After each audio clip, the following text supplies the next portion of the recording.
पहले ये देखते हैं। फिक्स्ड चार्ज है, फिक्स कर दिया गया, यानी कि कुछ भी फोर्स लगाओगे हिलेगा नहीं अपनी जगह से।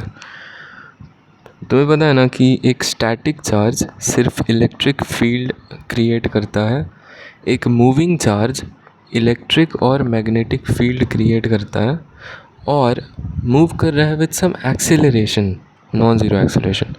तो इलेक्ट्रिक मैग्नेटिक फील्ड तो क्रिएट करेगा ही, साथ ही साथ एनर्जी भी रेडिएट करेगा। ठीक है, तो अगर तुम्हें कूलम्स लॉ लगाकर है ना K=1Q2/r² से इलेक्ट्रोस्टैटिक फोर्स निकालना है तो फिक्स चार्ज है, कोई दिक्कत नहीं, निकाल सकते हैं। ये फिक्स है पर ये मूव कर रहा है, तो ये इलेक्ट्रिक फील्ड और मैग्नेटिक फील्ड दोनों क्रिएट करेगा। तो Q1 पर जो ये फोर्स लगा रहा होगा वो एक तो इलेक्ट्रिक फील्ड के कारण, एक मैग्नेटिक फील्ड के कारण, जो हम अभी नहीं निकालेंगे, अभी तो पढ़ना नहीं है इलेक्ट्रोमैग्नेटिज्म देख। तो हमारे पास ना Q1 पे फोर्स निकालने का एक दूसरा तरीका आ गया कि हम Q1 के द्वारा Q2 पर कितना फोर्स लग रहा है वो तो निकाल सकते हैं आसानी से, क्योंकि Q1 स्टैटिक है तो सिर्फ इलेक्ट्रिक फील्ड, तो हम Q1Q2/r² यूज़ कर सकते हैं, K=1Q2/r²। और न्यूटन सेकंड लॉ से क्या, Q1 Q2 पर जितना फोर्स लगेगा उसी का equal and opposite Q2 Q1 पर लगाएगा, है ना, action reaction pair. Third case में तुम कूलम लॉ वगैरह से नहीं कर सकते हो, मैग्नेटिज्म पढ़ोगे तो हो जाएगा। तो ये तो हो गया एक पार्ट, इसको नोट कर लो। अच्छा, मेरे पास क्वेश्चन है, मेरे से कहा गया कि इस चार्ज पर, है ना, इस चार्ज पर बाकी सभी चार्जेस की वजह से क्या फोर्स लग रहा है वो बताना है। तो देखो, अब तुम ऐसे करने जाओगे तो इसमें तो बहुत सारा सीन है। अच्छा, ये क्यूब है, ठीक है, और 1 यूनिट इसकी लेंथ है, साइड लेंथ कितनी है, 1 यूनिट। तो ठीक है, अब ऐसे करने, ये चार्ज लगाएगा इधर फोर्स, ये चार्ज लगा रहा है कहीं और फोर्स, तो सबसे अच्छा रहेगा हम वेक्टर फॉर्म में लिख लें सारे फोर्सेस को कुछ इस तरह से। देखो मैंने क्या किया, सभी चार्जेस के कोऑर्डिनेट्स लिख दिए। अच्छा, यहाँ पे देखो, जिस चार्ज पर फोर्स निकालना है उसके कोऑर्डिनेट को 0 0 0 ओरिजिन मानना अच्छा रहता है, आसानी होती है। अब क्या करूँगा मैं, इलेक्ट्रोस्टैटिक फोर्स कैसे निकालता हूँ, लिखता हूँ जैसे कि ये तो हो गया मैग्नीट्यूड, अगर सेपरेशन है R, Q1 Q2 है, मीडियम का K है, ठीक है, तो मैं क्या लिखता हूँ वेक्टर फॉर्म में K=1Q2/r²। अच्छा, Q1 Q2 को विथ साइन लेते हैं। अगर Q2 पर फोर्स निकालना है तो Q1 से Q2 ज्वाइन करते थे, ऑलरेडी बता चुका हूँ। तो इसको तुम R वेक्टर बोल दो तो उसका कैप, है ना, इस तरह से।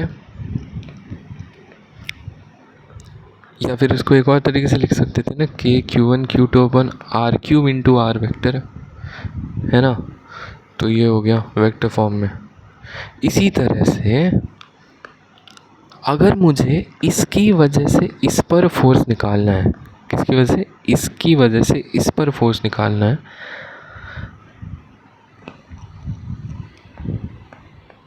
ठीक है, अगर मुझे Q2 पर फोर्स निकालना था तो मैं यहाँ से यहाँ ज्वाइन करता था ना।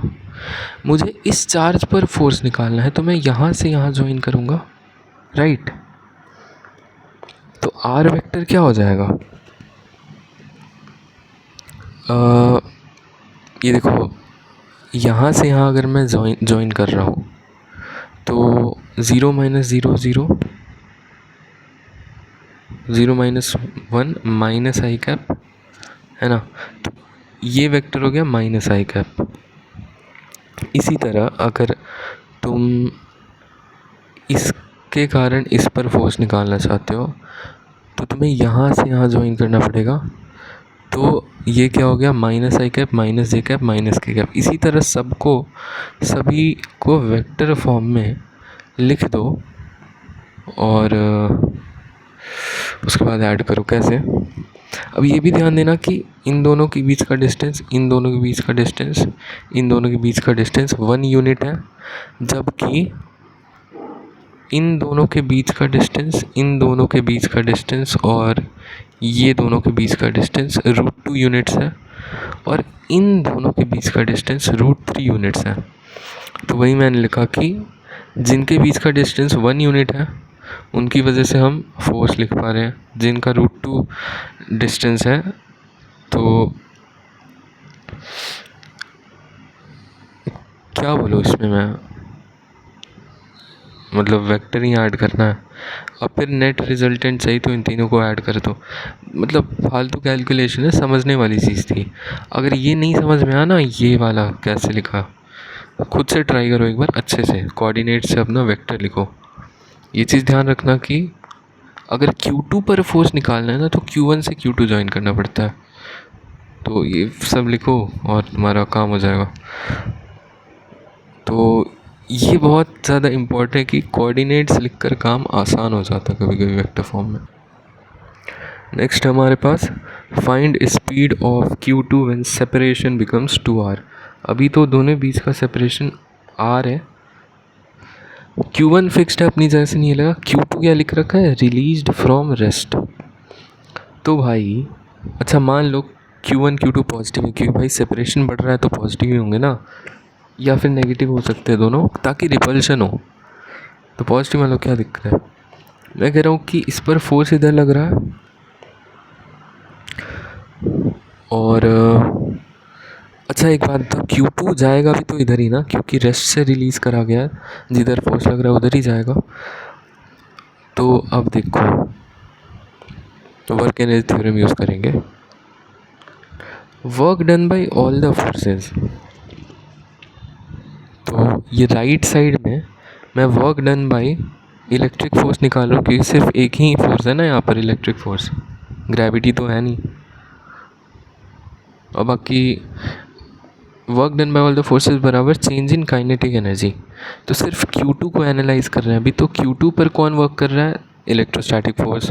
अच्छा काइनेटिक एनर्जी Q2 की कितनी हो जाएगी, ½ mv² -0, क्योंकि इनिशियली 0 है तो हमें स्पीड ही निकालनी है। तो ½ mv² बराबर, अब देखो जो K Q2 बाय r² था वो राइट वर्ड्स लग रहा था इसलिए आई कैप लिया, इसका डॉट कराया dr वेक्टर के साथ। ये जो Q2 है ये इधर बढ़ रहा है ना, तो छोटा छोटा डिस्प्लेसमेंट भी इधर ही हुआ ना, तो इसलिए डॉट इनका पॉजिटिव आया और ये कुछ ऐसा बन जाएगा। अच्छा r से लेके 2r तक करा रहे हैं हम, वर्क डन निकाल रहे हैं। तो ये तो एक तरीका हो गया। दूसरा तरीका कि work done by conservative force बराबर चेंज इन पोटेंशियल एनर्जी। यहाँ पर कंजर्वेटिव फोर्स कौन है, इलेक्ट्रोस्टैटिक फोर्स। तो जब इलेक्ट्रिक पोटेंशियल लिखना सीख लोगे तो ये चीज़ें तो आसान हो जाएंगी फिर। और इसको तुम इक्वेट कर दोगे चेंज इन काइनेटिक एनर्जी, क्योंकि work done by all the forces बराबर चेंज इन काइनेटिक एनर्जी, पर यहाँ पर ऑल द फोर्सेस सिर्फ एक ही फोर्स है ना, तो यही हो जाएगा change in kinetic energy, ½ mv² -0। Q2 को एनालाइज कर रहे थे। तो ये दो तरीके आ गए तुम्हारे पास, है ना। पोटेंशियल पढ़ लोगे तो और जल्दी हो जाएगा।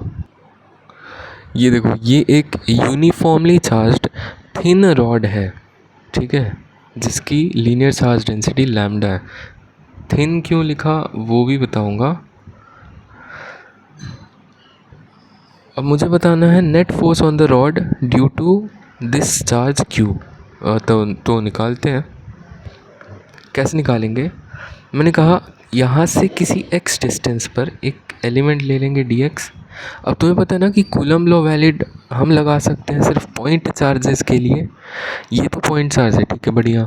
क्या ये एक पॉइंट एलिमेंट है, भाई एलिमेंट भी तो लंबा हो सकता है ना, पतला लंबा।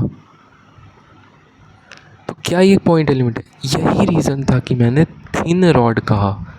थिन रॉड से जो d है विड्थ इसका, ये ऑलमोस्ट 0 हो गया, और dx तो ऑलमोस्ट 0 है ही, तो ये लगभग एक पॉइंट एलिमेंट हो गया। अब हम इस पर कूलम्स लॉ लगा सकते हैं। अगर कहीं थिन नहीं लिखा है ना तो मान लो थिन, पूछ रहा है भाई लगाओ तो लगाना ही पड़ेगा। खैर मैंने कहा कि एक छोटे से एलिमेंट पर कितना फोर्स लग रहा होगा इस क्यू के द्वारा, इतना लग रहा होगा,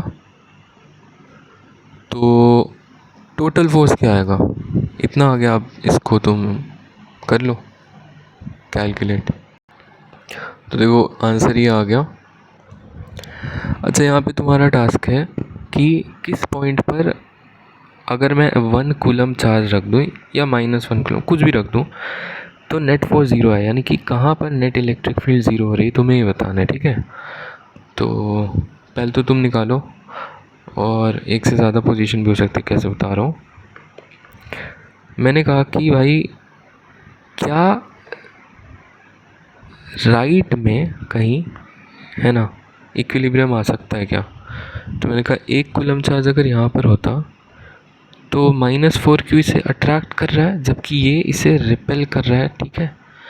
पर इसका डिस्टेंस बहुत ज़्यादा है और इसका डिस्टेंस बहुत कम है और इसका चार्ज भी मैग्नीट्यूड वाइज ज़्यादा है, तो ये इस पे नेट फोर्स ज़ीरो तो नहीं हो पाएगा राइट में कभी भी। बीच में हो सकता है, हाँ।